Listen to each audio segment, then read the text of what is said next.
Welcome back. In New York, the investigation into Andrew Cuomo back on, at least for now. In a quick reversal from Friday, the New York State Assembly announcing it will continue to investigate New York Governor Andrew Cuomo despite his plan to leave office 1 week from today.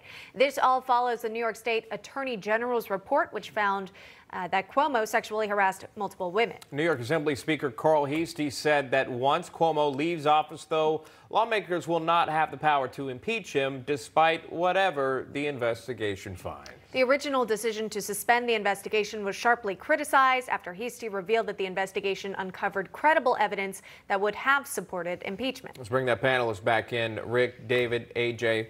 AJ, I'll go straight to you on this. Obviously, investigation back on the table, but how much good does this do? So I think it sends a message that no matter how powerful you are, you can't get away when you mess up. Keep in mind that Cuomo's brother works at CNN, so the coverage there was lackluster. Keep in mind that this has been alleged against him for years and was just ignored.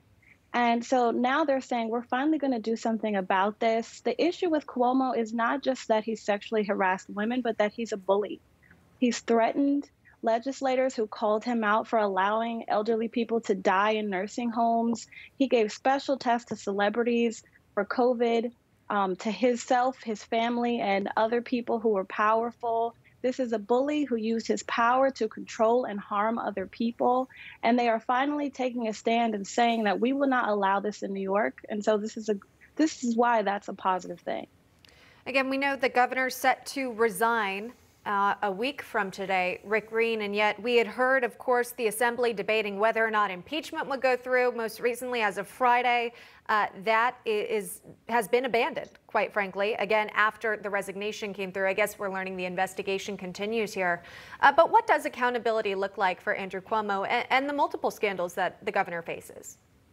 Well, AJ's right. This is a long time coming. This is a governor that's been a bully for 20 years, not just as governor, but in other positions in political office. So a lot of people are glad that finally justice is being served. But listen, the truth is, once you're out of office, you cannot be impeached. Now, remember, this same party was still trying to impeach President Trump and prevent him from ever running for office again, even after he was no longer president. And they came up with all kinds of crazy legal theories to try to be able to do that under the federal Constitution. And the state Constitution of New York does not allow for it either. So that's actually the right move to no longer be able to go for impeachment. But, as far as the investigation, from what I could tell, based on what I read, it's really just wrapping up the investigation. I'm not sure it will go much further. But that does not change the fact that local DAs can still go after the governor based on the actions that took place. And that's what's going to be really interesting to see in the coming weeks and months. Yeah, David, I mean, honestly, I read this investigation by the Assembly as like a censure vote. Obviously,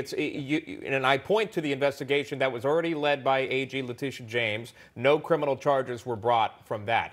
That report contained 11 women who allegedly were sexually harassed by the governor of New York. You haven't seen any criminal charges for that. You are seeing criminal investigations within several different areas of New York State. That may be where you see an outcome. But as far as the investigation from the Assembly, how much power is in that, David? Well, they can't remove a governor that is not sitting. And I want to remind your viewers as well that he could be found civilly liable for everything that he's done, especially if allegedly there are 11 women accusers. I imagine there will be civil lawsuits to follow. And of course, criminality can also be, it can come from any level of government. So it's not just the DA, it's not just the state. So there are a lot of people that could go after the governor. Of course, transparency is the best sanitizer, and an investigation, concluding an investigation that's already been started, is probably the best solution for this problem. Okay, we'll wait and see what comes of that investigation. Rick Green, David Grasso, AJ Swinson, our panelists for this hour. Thank you all so much. We appreciate the analysis. A new hour of National Report starts right now.